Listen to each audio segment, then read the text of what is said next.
My ex used my credit to build her brand and dumped me when she got famous. Now her business is mine and she's broke begging to return. I'm a 29-year-old guy, and I used to think love and ambition could build anything. Back then, I believed that when two people shared the same dream, nothing could break them. That's how I felt when I met Riley. She was everything I wasn't. Vibrant, creative, reckless in the most intoxicating way. She talked about colors and confidence like they were the same thing. Her dream was to start her own makeup brand, something for girls who didn't feel seen. I admired that fire in her. It made me want to be part of her world. When we first started dating, she'd bring her little kit everywhere. Our dining table turned into a workstation covered with palettes, brushes, and messy notebooks filled with logo sketches. She'd test products on herself and ask, "Do you think people would buy this?" I'd always smile and say, "If they don't, they're blind." That made her laugh, one of those genuine belly laughs that made the long hours worth it. At the time, I was working a full-time job in logistics, boring, predictable, but stable. Every paycheck I got, I'd set a bit aside for her dream. I told myself it was an investment in us. I didn't care about money. I cared about building something that belonged to both of us. We'd spend nights filming little makeup tutorials in our small apartment. I'd hold the camera and she'd talk to the lens like it was her best friend.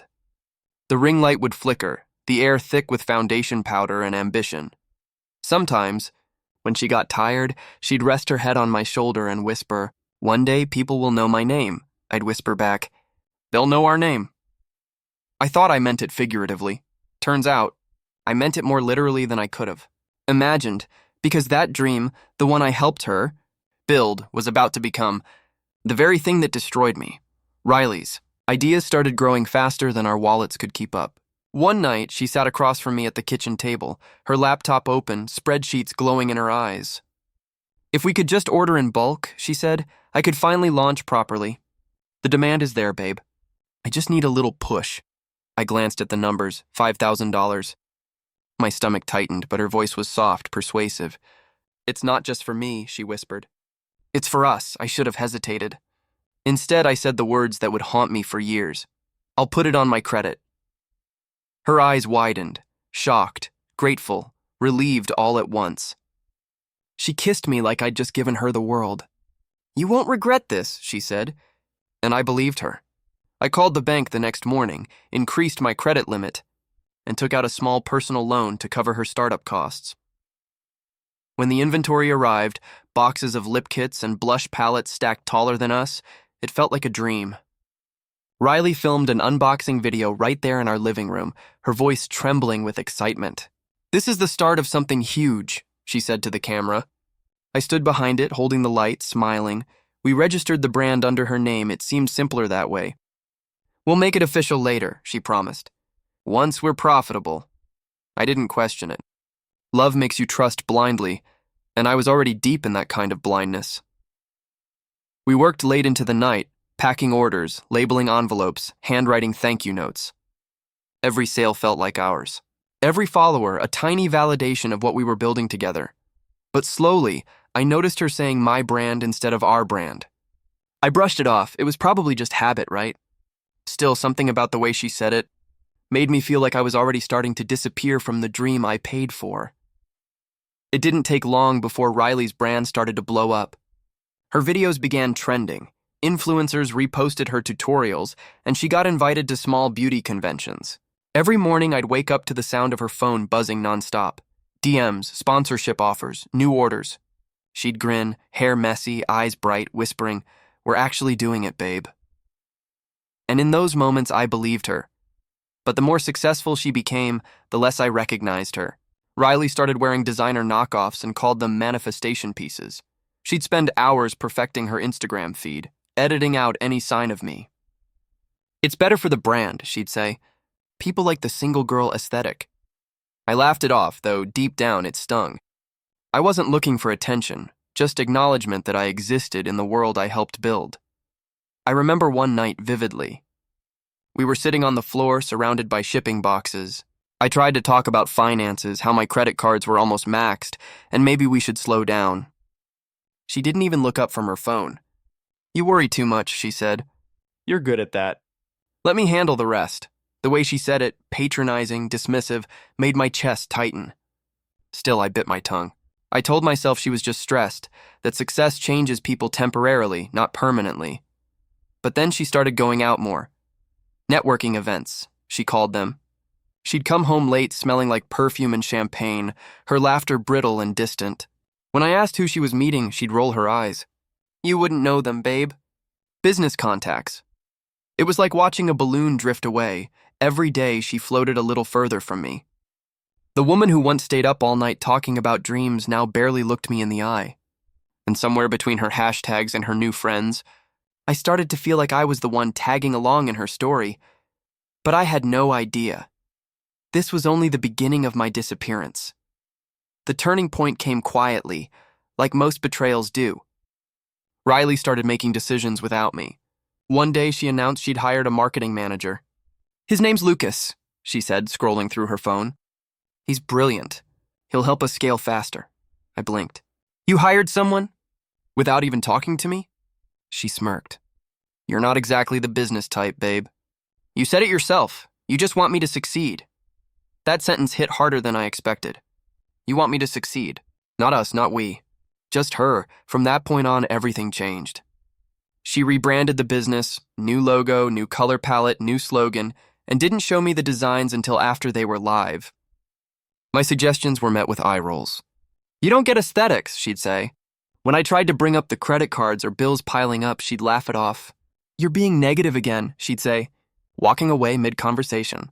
Meanwhile, I was working longer hours to keep up with the payments, while she was doing influencer collaborations and photo shoots. Our tiny apartment, once filled with energy and shared purpose, turned cold. I'd come home to empty rooms, her half-finished coffee cups, and piles of unopened mail with my name on them. One evening, I found her sitting on the couch, typing furiously on her laptop. I asked if she wanted dinner. Without looking up, she said, "Can you not right now? I'm in business mode." That's when I realized something brutal. She no longer saw me as her partner. I was just her investor, her convenience, her background character. I looked at the woman I loved, surrounded by products I helped fund, and felt like a stranger in my own life. She'd built an empire using my shoulders to stand on, and somehow I was the one fading beneath the weight of it, and yet, I still wasn't ready to admit I was losing her. Not yet. The first real crack appeared one night when a mutual friend tagged Riley in a post. It was an article titled, "The Self-Made Woman Behind the Fastest Growing Beauty Brand Online." I clicked it instantly, proud, until I started reading. There wasn't a single mention of me, not one. It talked about how Riley started from scratch, risked everything, and built her empire alone. My name, the man who took the loans, maxed the cards, packed every single shipment, was erased. I remember pacing our living room, that sick feeling crawling up my throat. When she got home, I held up my phone and said, "Why didn't you tell them about me?" She didn't even flinch. "Because you're not part of the brand, Mark. You helped me, sure, but this is my business." Her tone was sharp, final. I laughed, nervously, stupidly, thinking she was joking. "Your business?" "Riley, I paid for half of—" She cut me off. "Don't make this ugly, okay? You said you believed in me. Don't back out now just because people know my name." That night, she slept in the guest room. The next morning, she was gone before I woke up. No note, no breakfast. Just silence and an empty bed. A few days later, I checked our joint bank account, drained. Every penny I had saved gone. I called her, but she didn't pick up. I texted, "Where's the money, Riley?" No reply. Hours later, I got a message that just said, "I move my things out. I'll handle my own finances from now on." It hit me all at once. She'd taken the business, the money, the brand, everything. The woman I loved had just vanished, leaving me buried under the weight of her dream. I stood there in that apartment surrounded by empty shelves and unpaid bills, realizing the cruel truth. I'd built her empire brick by brick, and she'd just walked away with the crown. And I hadn't even begun to feel how deep that betrayal would cut. The weeks after Riley left were a blur of humiliation and exhaustion. My phone wouldn't stop ringing. Credit card companies, banks, collection agencies. I tried explaining that the expenses were for her business, but all they cared about was the name on the account. And that name was mine. Every bill, every overdraft, every missed payment, all me. My credit score collapsed faster than I thought possible. I stopped answering calls. I stopped opening letters. The apartment that once smelled like coffee and cosmetics now reeked of cardboard and stale air. The shelves where Riley's products used to sit looked like empty trophies of my stupidity. I'd walk past them, feeling that same dull ache in my chest, the one that said, "You did this to yourself." I remember sitting on the floor one night, surrounded by unopened debt notices, just staring at the stack until the words blurred. My brother Adam stopped by after weeks of not hearing from me. He took one look at me and said softly, "Man, you look destroyed." I laughed, but it sounded more like a cough. "Guess love isn't great for your credit score," I muttered. He tried to convince me to move in with him. I resisted at first, too ashamed to admit I'd lost everything. But after I missed rent 2 months in a row, my landlord made the decision for me. I packed what little I had left, some clothes, my old camera, and the laptop Riley used to edit videos on. Meanwhile, Riley was everywhere. Her face on magazine covers, her brand in stores, her laugh echoing in interviews where she said things like, "I built this from the ground up." Every time I saw her smile, something inside me cracked a little more. I wasn't just broke. I was invisible, erased from the very story I wrote. And as much as I tried to convince myself it couldn't get worse, it did, because the world kept cheering her success. While I was sinking into quiet, forgotten ruin, it's strange how pain can wake something inside you. After months of drowning in debt and self-pity, I hit a point where the sadness turned into something else: focus. I was sitting at my brother's kitchen table, flipping through Riley's old brand paperwork, trying to make sense of how everything went wrong. That's when I noticed something weird. The company registration documents, the ones we filled out months earlier, still had my name listed as the principal owner. Riley had signed as a co-founder, but she never updated the legal entity after I funded it. I blinked at the screen, reread the line 3 times, and felt a rush of adrenaline. My lawyer friend Chris owed me a favor. I sent him copies of everything: the invoices, the loan approvals, the business registration. When he called back, his voice had that mix of disbelief and curiosity. "Mark, you realize this means you technically own the business, right? Legally on paper, it's yours." I thought he was joking. "No, man. She's been running it for months.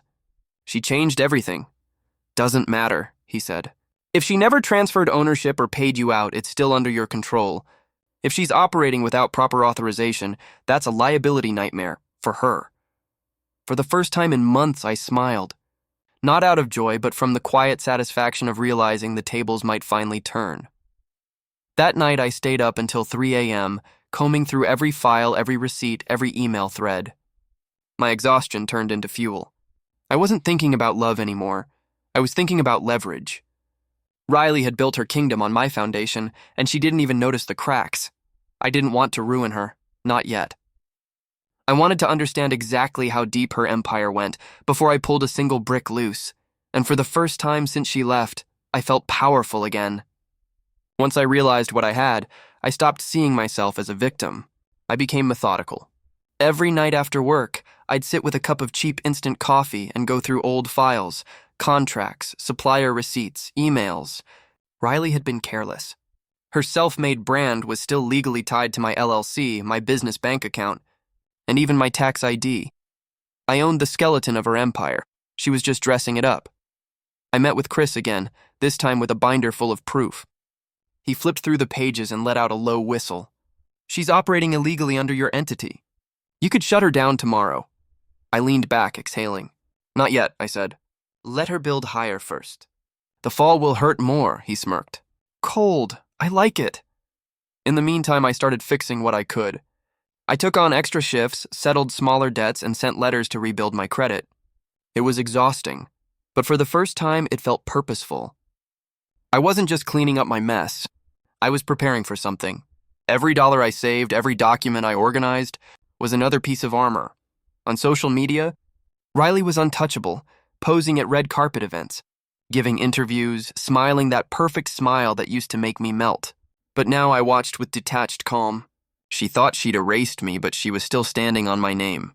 I even created a private folder called The Undoing, where I documented every legal misstep she'd made, each unpaid tax form, each unapproved supplier contract.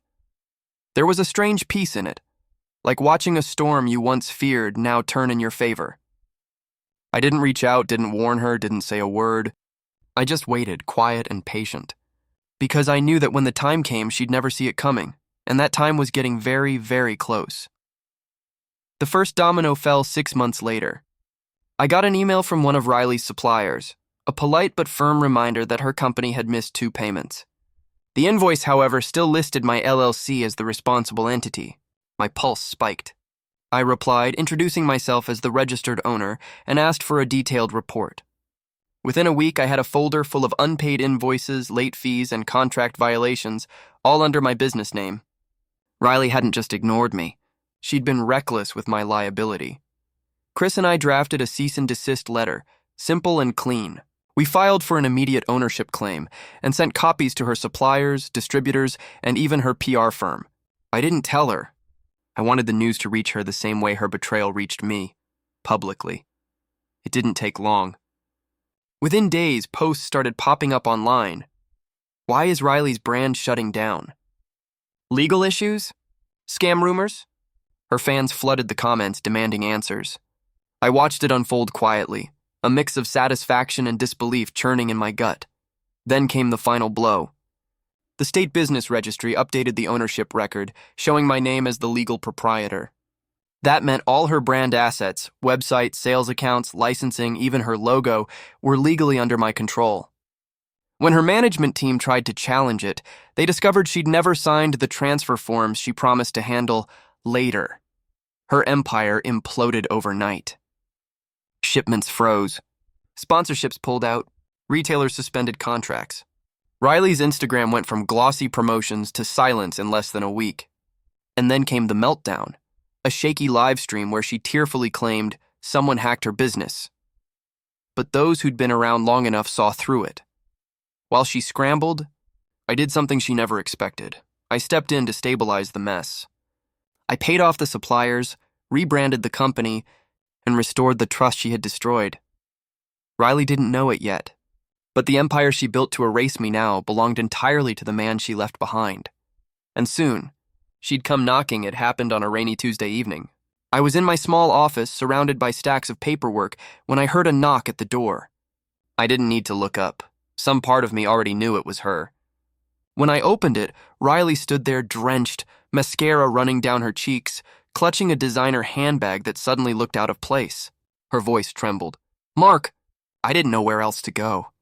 I stepped aside silently, gesturing for her to come in. She sat on the edge of the chair like it might swallow her whole. "They froze my accounts," she said, eyes wide with panic. "The lawyers, the banks, they're saying you own everything." "Mark, please!" "Tell me this is a mistake."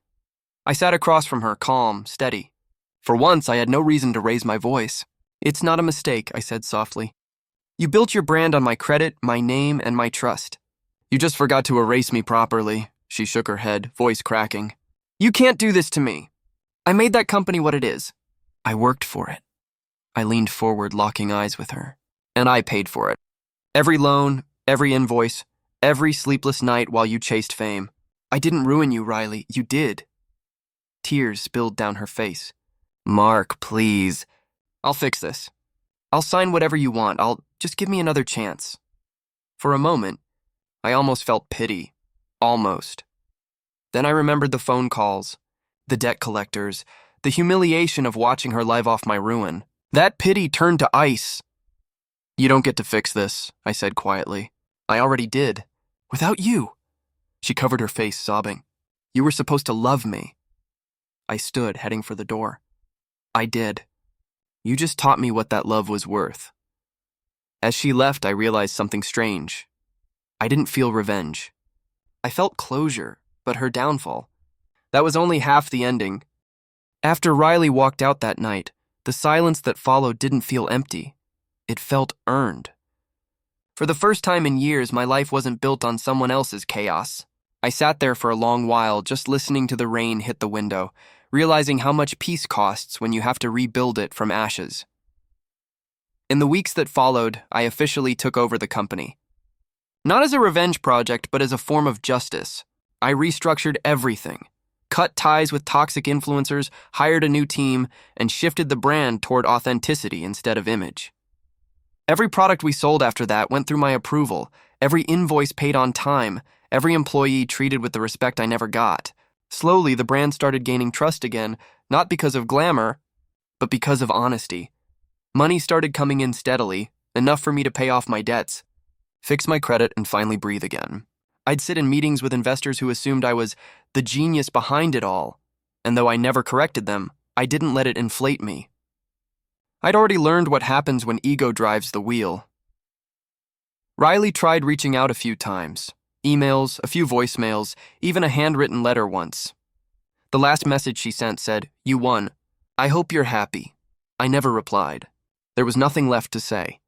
Winning wasn't sweet, it was just quiet. But that quiet was everything. I started donating a portion of profits to small creators trying to build honest businesses. People who reminded me of who I used to be before everything went wrong. It wasn't charity, it was atonement.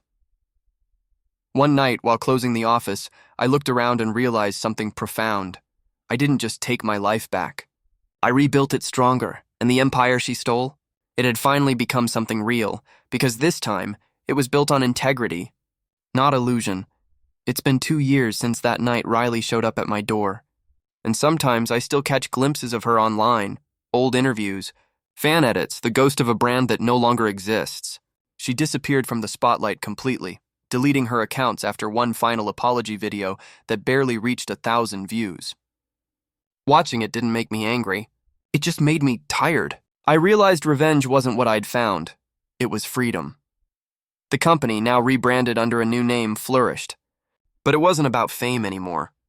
I focused on creating a workplace built on transparency and trust, 2 things I'd once sacrificed for love. Every milestone, every new hire, every positive review reminded me that redemption isn't loud, it's consistent. Quiet progress has its own kind of poetry. Sometimes people ask about the brand's origins, about how it started.